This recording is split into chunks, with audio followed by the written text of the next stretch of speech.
So today we're going to talk about RESEA training. This is something most of you do every week, several days a week. So it's basically a refresher. There's just a handful of you that are kind of new to this. So if you have any questions at any time, raise your hand. You can put questions in the chat, but I might not see them right away. So just be patient with me. And at the very end, we'll do some Q&A, and then we'll look at Alabama Works specifically. Anybody that does RESEA in the office needs to watch this training. It's a requirement from the U.S. Department of Labor.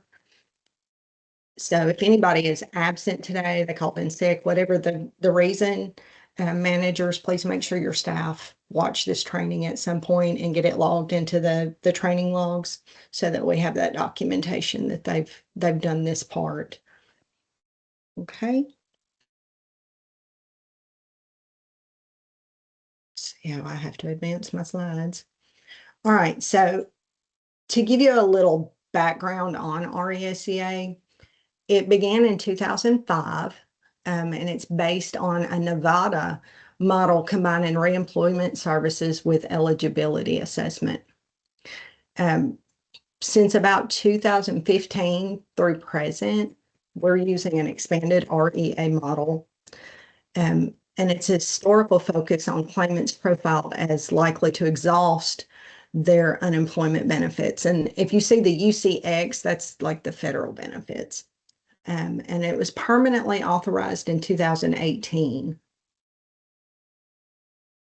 The purpose of RESEA is to improve the employment outcomes of individuals that receive unemployment compensation and to reduce the average duration of receipt of such compensation through employment, to strengthen the program integrity and reduce improper payments of unemployment compensation.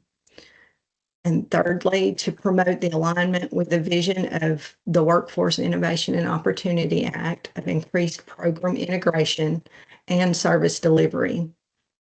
And lastly, it establishes RESEA as an entry point to other workforce system partners. All right, a little bit of background. This is just kind of a side note, just so you're aware. This came from a report that we got from USDOL, and I wanted to share it with you guys. Alabama is number one. We are rocking as far as the number of weeks of duration that someone draws unemployment. Our state is, we're outperforming all other states. And you can look at those numbers and see, the closest people to us would be like Arkansas, Florida, Georgia, Iowa, Kansas, but places like, Colorado and California, they're just not close. So we're doing something right. And we've passed all our, targets. We're meeting all of our quotas. So you guys are doing a really good job. I just wanted you to be aware of that. All right. So what is the 2022 Senate Bill 224? It's relating to unemployment compensation. An unemployed individual must search for work for a certain number of times per week, and that is 3 or more. They can do as many as they want, but they have to do a minimum of 3 to be eligible for unemployment. And the department will require the claimant to provide proof of work search efforts when they file their weekly claim. And 3, the department shall conduct random reviews of at least 5% of the work search proof provided by claimants each week. And our goal for the Department of Workforce is 10%. And RESEA services satisfies that number 3. So when unemployment gets audited, the RESEA, what we do is giving them that documentation that we are actually reviewing these people's eligibility and making sure that they are doing the things they need to do to get back to work. All right. initial RESEA, that term refers to the first meeting between a RESEA Career Center employment service staff and a UC claimant who responded to the official notification of selection and required participation in RESEA services. And I'll talk a little bit about initial RESEA. There is a lot of rumbling. That report I showed you a minute ago where we're number one, at the federal level, they're talking about making a requirement for subsequent events to improve those numbers.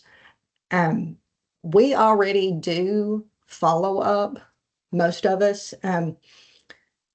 If you're not, you really should. Sometime within 30 days of when that client came in, you should be following up with them. If it's nothing more than sending them, hey, there's a job fair in the area on such and such day. But we should, we need to follow those clients and give them all the help that they need. And some people may not need our help. They may know they're going back to work, but we still have to, do our due diligence. But the rumblings that are coming from the federal level have less to do with Alabama than they do with other states that aren't doing as well with the RESEA program.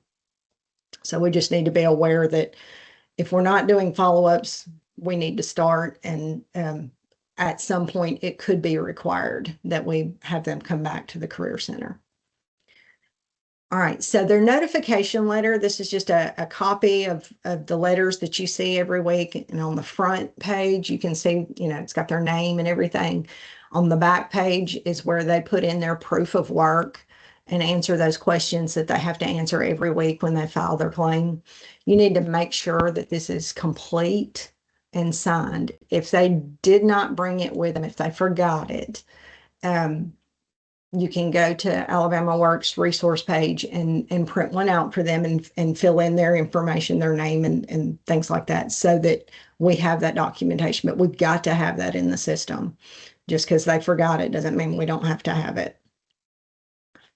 Also, on a side note, I got an email not too long ago that there were some notifications that went out and the customer information form was missing in their packet.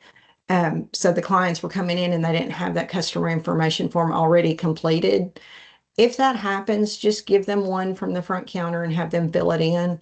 It should not happen again. I'm thinking that was because it was right when we were updating those forms and unemployment may have not had access to have those printed with the new logos and things. I'm thinking that's what happened, but if at any time they're missing that, just give them one from the front counter and they can complete it.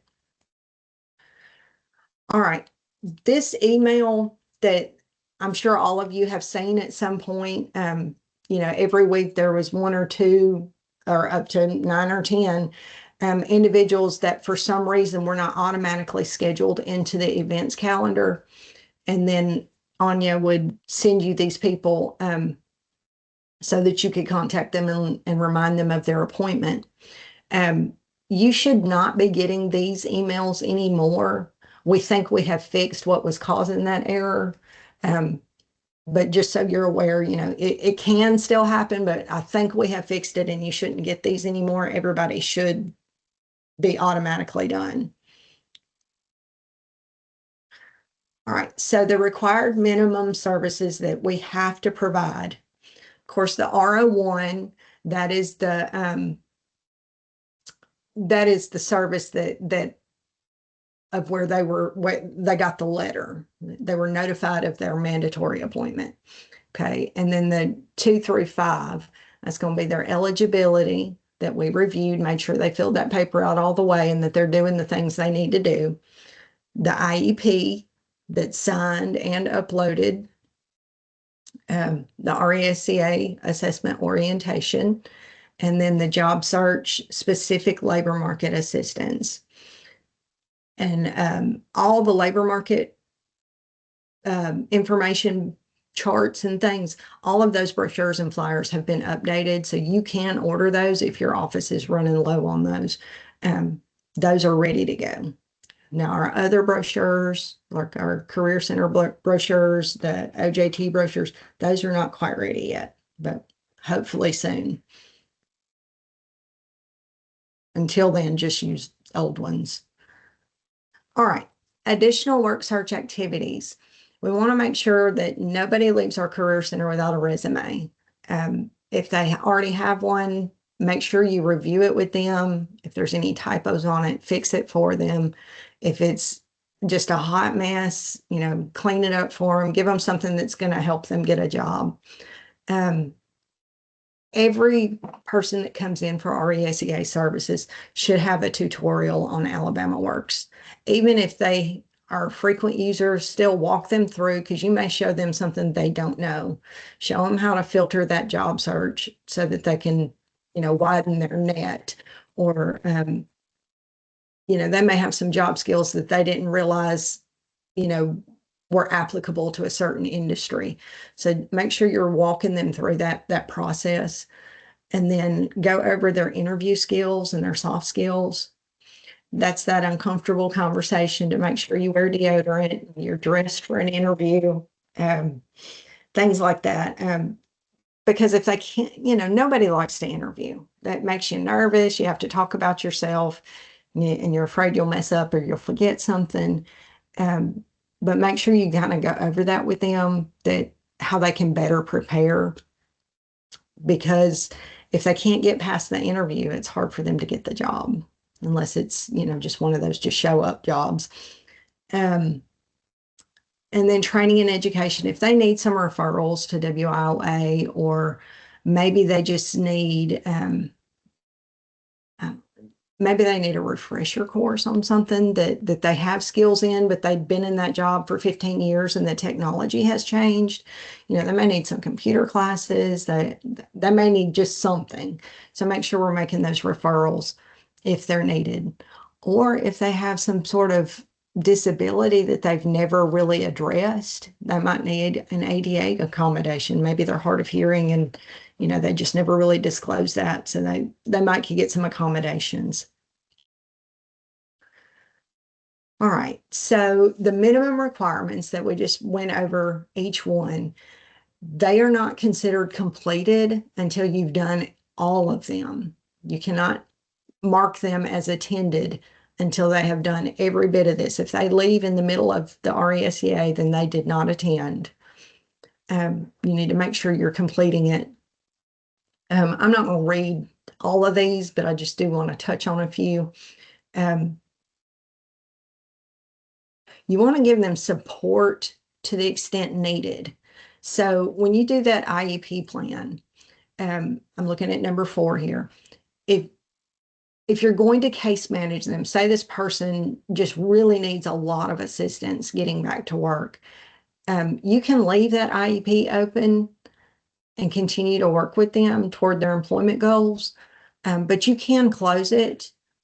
And if you make a referral to a DVOP, say it's a veteran that's got some significant barriers, you're definitely going to want to close the IEP, because that DVOP they're required to create their own, so that and we don't need to have 2 open ones. So make sure you close it if you're referring to a DVOP. But if you know they're going to go back to work and they've got a pretty good handle on things, you can go ahead and close it. Even if you do a follow-up, within 30 days to tell them about a job fair or something, you can still close it. Okay. Assessment orientation. That's the overview of career services. It's the overview of the RESEA program. And you can do this either in a group or an individual setting.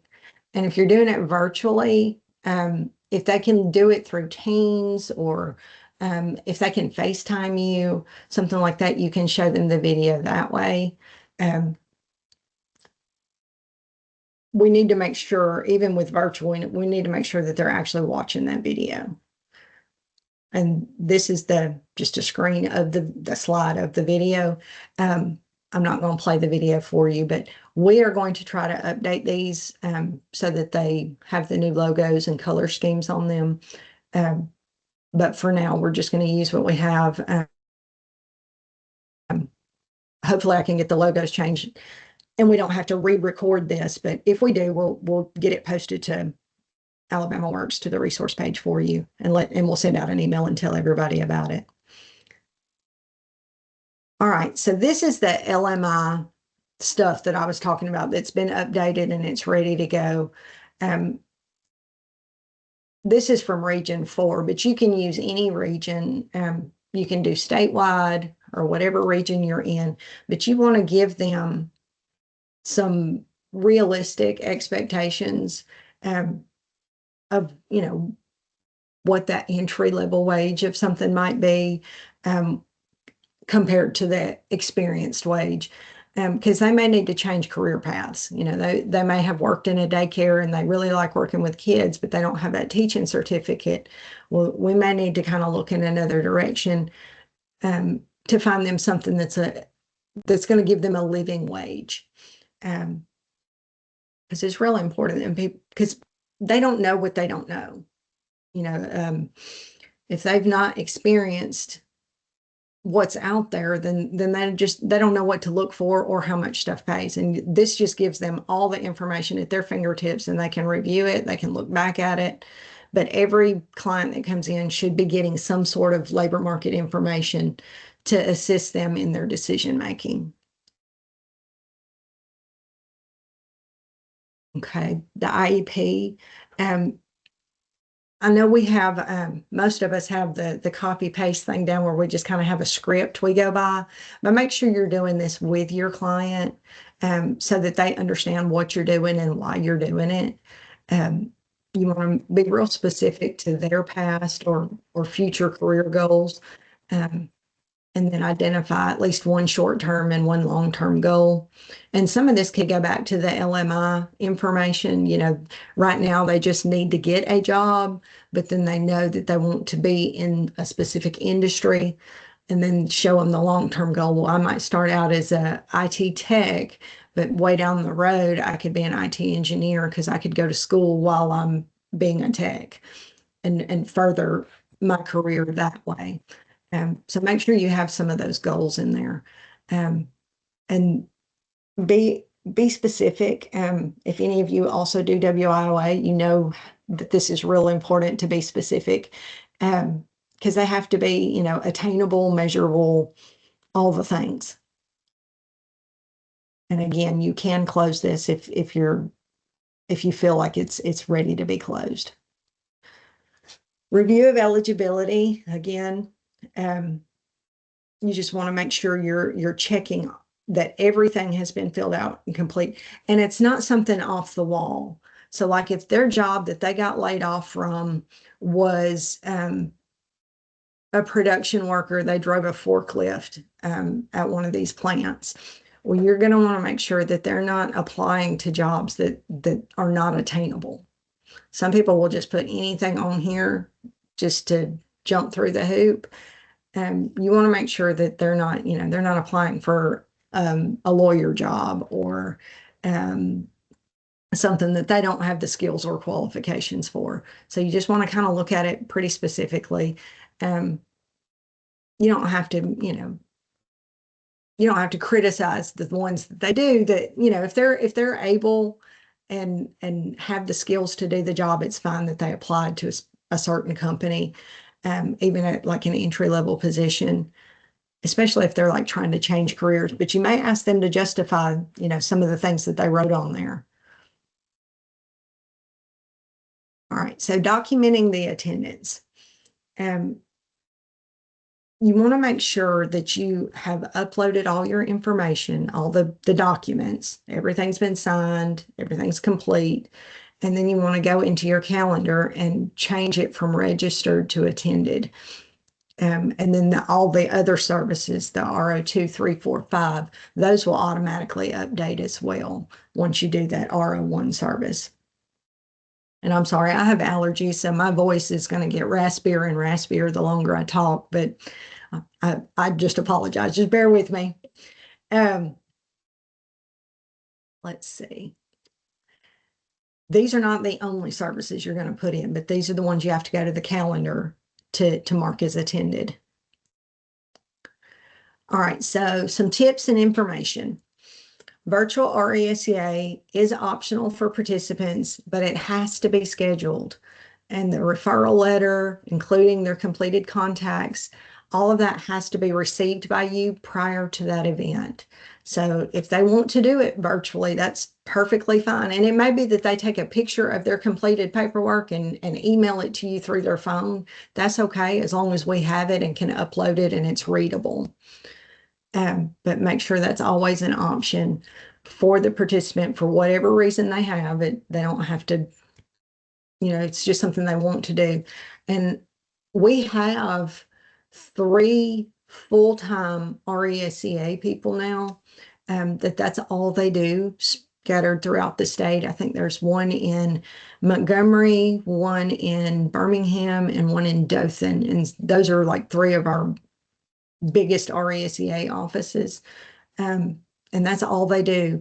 At some point, the RESEA notification letter we're working on it, but we want to put a 1-800 number on there that if they want the virtual option, they can, kind of like when they call unemployment, they'll leave like the contact information, and then one of these RESEA people that's all they do, they would contact them back and make an appointment to do a virtual RESEA with them. But for right now, they're just working in their offices, in their areas.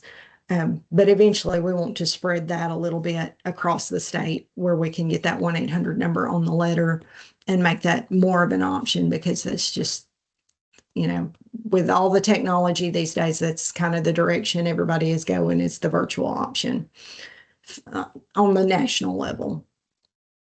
So the event manager, all RESEA services are event manager services and can only be scheduled in the events calendar. You cannot manually schedule these services, but you got to do it through the calendar. We'll look at that just real briefly at the end, when we look at Alabama Works. But if you have any questions on that, or you're confused on how to do that, make sure you get with your manager or your lead RESEA person, or you can reach out to myself or the help desk, and we'll help walk you through that. Okay, so the desk aid is in your Alabama Works staff online resources. It is still recognized. I was reading over it this morning, and we may update it just a little bit, but it's still good, solid information, and it'll help you remember all the things you got to do. And then the service date, the RS01 service, is the date of that the event was created by Alabama Works. Hello. Hello. Hey. Why? Do you have a question? Okay, maybe she just wasn't muted. All right, so minimum core components. Participation in RESEA is mandatory, and I'll explain a little bit how that process works. So the participants are selected from a UI claimant pool. That word is spelled wrong, but I'll fix that. Each Thursday night, with a system-generated letter that gets mailed to each selected participant on Fridays. The appointment letter package informs the participant of their date of the appointment, the Career Center location, and any contact information. The following Monday, so, Thursday night, the job runs to create the pool. The letters go out on Friday. Somebody is not muted. I'm not sure who it is. But the letters go out on Friday, and then the Monday afternoon, usually about 8:30 at night, there's a job that runs within the system, and all scheduled participants are interfaced with the ES Management Information System events calendar.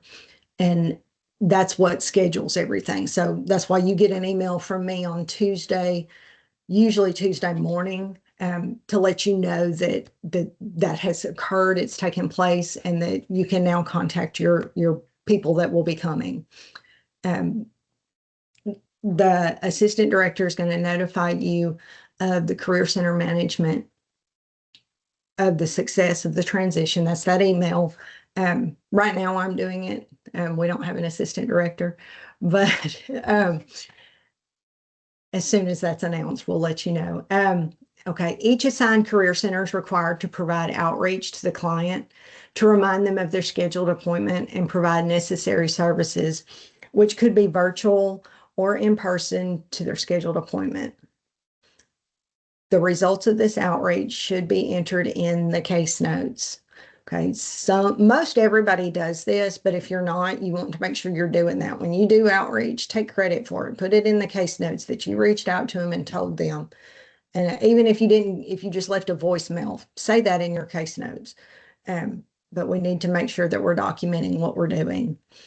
The appointment letter includes the customer information, a job search sheet, that's the back side of that paper, and an availability to work questionnaire. And those are the exact same questions that they answer every week if they do their claim online or over the phone. It's the same questions. So they should know how to answer them, but you want to make sure you've checked those. It gives them information to complete a self-registration. Some people go ahead and do this, some don't. It depends on their tech skills. Some people may not have the computer skills and need your assistance to complete that registration. They're instructed to bring their appointment letter and the CIF with them. Again, we can't control people and they may or may not bring those, but make sure you have documents that you can print out and get those completed and signed. Participants are instructed to contact their assigned career center within 7 days from the date of their original appointment to reschedule if they cannot report as required. Okay, if they want to reschedule, you need to ask them why. And it could be, they have an interview that day or they have a doctor's appointment that day. That it's not really the point of what it is, but you just want to make them justify the reason they're asking for a different day. They may not have gas money until Wednesday or something, and they were scheduled for Tuesday. So just whatever their reason is, make sure you document that in the case notes when you do that reschedule.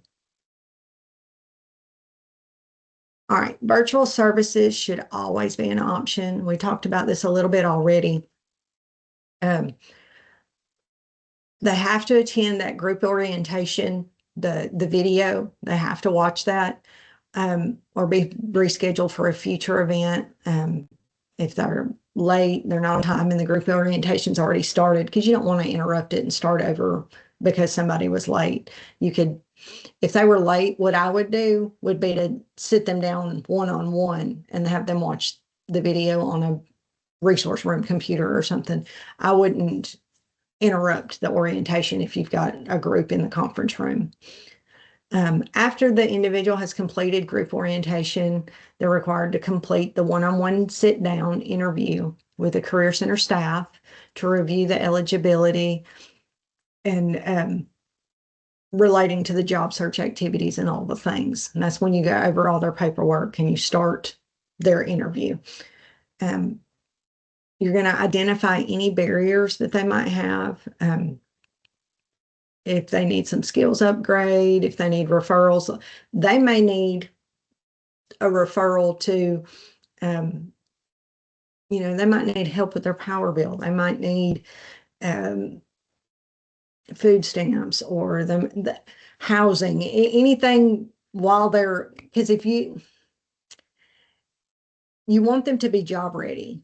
So they want a job, they're looking for a job, they're actively looking, but if they're struggling to the point that they're fixing to be homeless, you want to make sure you're doing a lot of referrals to make sure that they have the support that they need so that they can be successful getting back to work.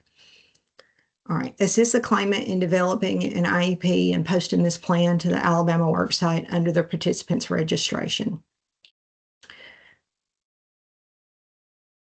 You're going to review the resume, give them a printed copy. We've already talked about most of these, the tutorial for In Alabama Works, their plan, give them the labor market information. It's all the same things you do in person, you can do virtually. Let's see. Upon completion, you're going to mark them as attended. and then you're going to email the Employment Service Information Systems Coordinator, Anya, if the participant is not listed in the RESEA hidden events as soon as possible. Okay, and that goes back to that email that Anya sends out where she gives you those instructions to go ahead and do the services, and then you contact her afterwards because she has to do, it's called a ticket, but it's an OPC ticket, and that's with Geo Solutions to get that RO1 service entered, because we can't manually put those in. GSL has to do it. So if you run into that situation, make sure you contact Anya at the help desk. All right, so staff RESEA training processes. This is what I'm going to go over. This is for more for the new people, but even the ones that do it all the time, you know, if you get a new person in your office, you might have to be their trainer. So make sure you're aware of some of this stuff. So we require that new novice Career Center staff should complete at least 10 hours of training with an experienced RESEA staff person prior to completing any RESEA on their own. Your local ES supervisor should review the work of that novice staff until they are comfortable with it, that person knows what they're doing and they're not missing things. Career Center management is instructed to ensure staff time for RESEA is accounted for correctly, and that's referring to your RS1s, your payroll sheets, to make sure that we're charging that out correctly. Somebody have a question? Okay. If you're not muted, make sure you mute. All ES Career Center staff that conducts RESEA throughout the year must receive training on how they are to complete the RESEA process and guidance in the Career Center process/policy. The policy is I believe it's on the staff resource page. If it's not, I'll make sure it gets there. But we updated that last year, and everybody should have a copy of that. This training will be conducted every year by, it's not going to be the programs manager, it's going to be the assistant director, the information systems coordinator, or the ES planning manager. This training is going to be virtual every time. Well, it should be every time. I don't see the need for us to come together in person unless you needed something one-on-one, and then, you know, I could come to you. Throughout the year, the ES programs manager / assistant director and Alabama Works help desk will be available for further guidance and to answer any questions when they arise. Career Center staff are trained on how to contact the in-house or nearest UI equity grant officer for possible UI assistance. Okay, as you know, we don't have equity grant people in the offices anymore. So it's back on us to kind of handle that, and then to reach out to unemployment. And I'll give you those websites more toward the end, you know, a couple slides away. The RESEA email address has been created for you by UI, and that's for Career Center staff to contact UI. Do not give that out to the public. That's not for them, it's for us. Current and previous RESEA virtual training will be recorded and available on the staff online resources page. We're also going to put this on the YouTube channel. An RESEA desk aid from the individual interviews has been created and placed on Alabama Works. And a fillable copy of the RESEA appointment letter and the PowerPoint for the previous year's RESEA virtual training is available also on the staff online resource page. And I'll try to update all this stuff on Alabama Works for you, to make sure you have the latest copies of everything. And then all training information is reviewed annually. Again, the programs manager is going to be the assistant director, for potential updates prior to the presentation. Okay, here is just a screenshot of the resource page, and you can see there's the desk aid, the fillable letter, the PowerPoint in English, and then the PowerPoint in Spanish. So if you have any problems with these forms, like the fillable form, if it's not doing right, let us know, so that we can fix it and get a working document put on here for everyone. All right, so here's the email addresses, and you may have gotten some of these from the service desk recently as we're changing over our phone system to this WebEx. But I put them here for you so you'd have them in one place, and you'll have access to this PowerPoint, to these slides. But this is just a handy thing to have as far as, all of them in one place for whatever you might need to get in touch with them. All right, that is the last slide. If you have any questions, feel free to raise your hand, ask. Let me see if there's anybody in the chat. Okay. Tyler asks, when a person puts the same employer down for multiple weeks on their RESEA work search, should this be sent to RESEA profiling, or is it acceptable? For example, someone puts an application to same McDonald's location on each of the 4 weeks, or has both an application and interview to the same McDonald's listed within the same week. Okay, that's multiple questions. Okay, they should not put the same, if they're applying to the same job over and over again and it's at the same location, you would not want to accept that. You'd want to make them change that, even if they just had to sit down and fill out some applications to some other locations, or to some other businesses. Now, the question at the end about if they have an application for McDonald's and then an interview within the same week, that's fine. That's showing some progress. But yeah, it's not acceptable for them just to apply to the same job over and over again. Is there a service that needs to be entered for outreach appointment reminders?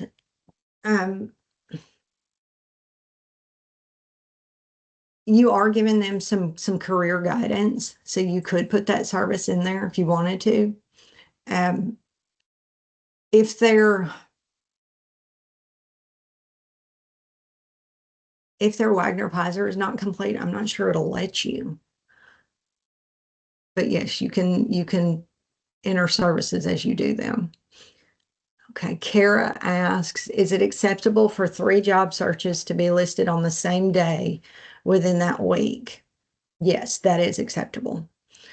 We had a discussion in our office about it having to be separate days listed, or any days as long as it falls within that week ending date. If a person is drawing unemployment, they only get a little over $200 a week if they're getting the maximum amount. They may only have enough gas money to go to the public library or to the career center or somewhere with computer access 1 or 2 times a week. So if they go and they spend 4 hours and apply to, 15 jobs, we applaud that. So it's acceptable for them to do more than one on any given day. But there does have to be, the minimum requirement met. All right. By the time the client comes in for an appointment, they would have already certified these jobs to the same employer. Tyler's question. Okay. Does the form not need to match what was certified? It does. It does. And we can't look back and see what was certified, or you might be able to see it on NetAscent, but that's not the point of what we're doing here, but yes. If they're being honest about what they're doing, and it may be that they applied for 20 jobs, and so what they did over the phone or online when they did their weekly claim was these three, but on the paper they wrote these three. That doesn't mean they didn't apply to all of those. So you have to be real careful about that, and just take them at their word. But yes, in most cases it's going to match, but it doesn't necessarily have to. All right, Summer asks, is there a way for the client to be notified before the appointment that they need to keep up with their work search? Many people we have come in have applied to many jobs, but they don't have the information because they didn't know to keep up with it. That would be a question for unemployment. When they fill out their online claim, there is some stuff on there that talks about the requirement of the work search. If they're getting assistance in the Career Center to file that claim, staff can certainly tell them to make sure they write it down and keep up with it. But people don't read, so they may have missed that part where they're supposed to be. They're required to look for work, and then they should be keeping up with all of their work search activities. Tyler says we give a blank job search form to clients that file here at our office and try to instruct them to keep up with their work searches. So that is a good option, a good idea. But you can, go in and see, the new claimants or whatever, and you could, just do outreach, and just say, hey, we're here if you need us. We can complete your Wagner Pizer registration. We can help you in your work search efforts. But yeah, it is on the unemployment website, but I can talk with unemployment and see if that's something they can, make it bolder or bigger, or a pop-up or something that they actually have to click off of that, says to keep up with their information, because they will need it to certify their weekly claims. Is there any other questions? Feel free to come off mute and just shout out. Okay. If there are no questions, I'm going to minimize this for just a second. I'm going to get out of here. And I want to go into Alabama Works. I'm going to share my screen. Let me know when you can see it. Can you see my screen?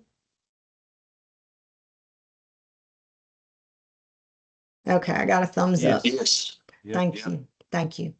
All right. So in Alabama Works, if you go to your events calendar, I've got mine set on Birmingham, but you can just, you can do the drop downs and go to your office. This is where you're going to see your attendees. If you hover over it, it's going to show you how many are attended. If you click on it, it's going to take you to it. If you scroll to the bottom, you click Manage Attendees. I've got this blowed up big, so bear with me. But on here, you can say like this person attended their RESEA. But if they had not yet attended, like if it was the one scheduled for next week, it would say registered. This is where you're going to come and mark them as attended. And then all the other R services will automatically go as attended. And then if you go to the client from there, and then you go into their programs, and you can say this person's Wagner Pizer is complete. If it was not complete, you would want to edit and go on and complete that.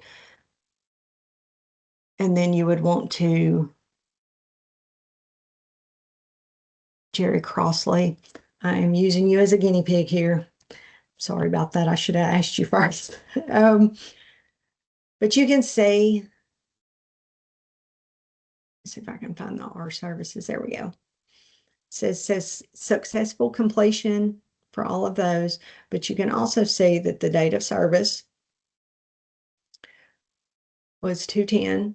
They came, they did all the things they did, but there's also some other 210 services, and those are the 102, the 107, 115, 125. Those are your basic services that we give everybody. All staff should be getting that initial assessment, the LMI one, the resume prep one, and then the job search career counseling. Everybody should be getting credit for doing those with those activities with your clients. And then if you did any referrals, take credit for that. And the reason I say that is you want to get credit for everything that you do. And then when we start doing data validation, and that training is coming up in just a few weeks, Anya is going to go over that with you. But when you sit through that training, you'll see how important it is that you're documenting in here in the system correctly, because it makes finding the information so much better if everything is where it's supposed to be and it's labeled how it should be labeled. If you've ever done data validation, you know that it can get hairy. Most of it's pretty straightforward, but then there's always one or two that are just a mess. And you have to really hunt and search to find things to get it validated. I'm not going to mess with this person's account, so I get out of here.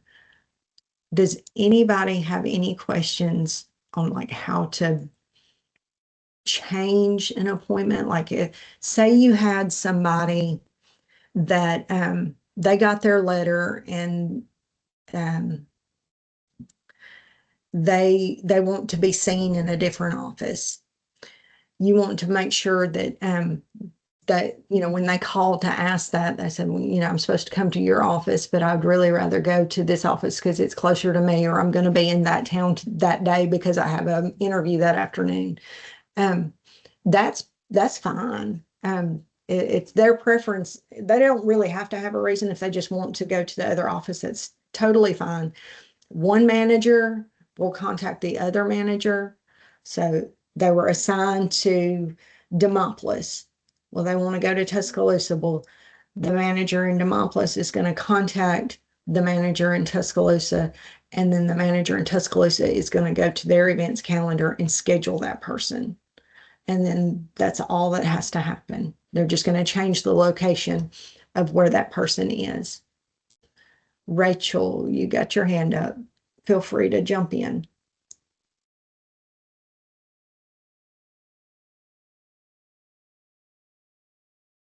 If you're talking, you're on mute.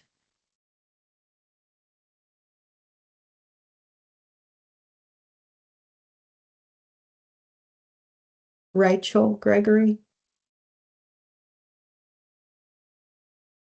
Let's see, she moved. The screen is blank. Okay. It's frozen on your end. Let me see if I can refresh that. Can you see my screen now?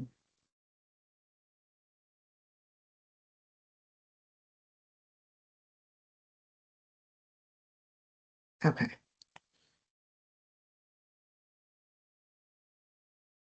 So I can, when I see the screen, I have to stop sharing. Okay.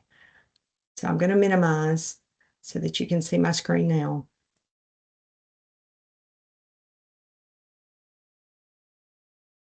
All right.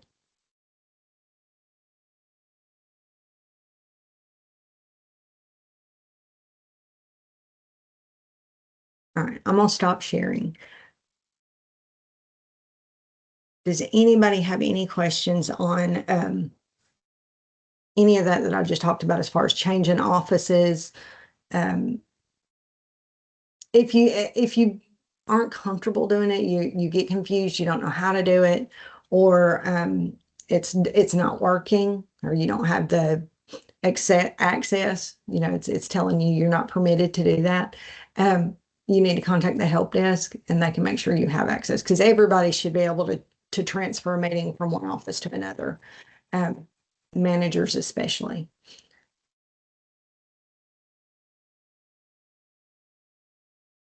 All right. Well, if there aren't any other questions, I'm going to stop the recording and we can wrap up.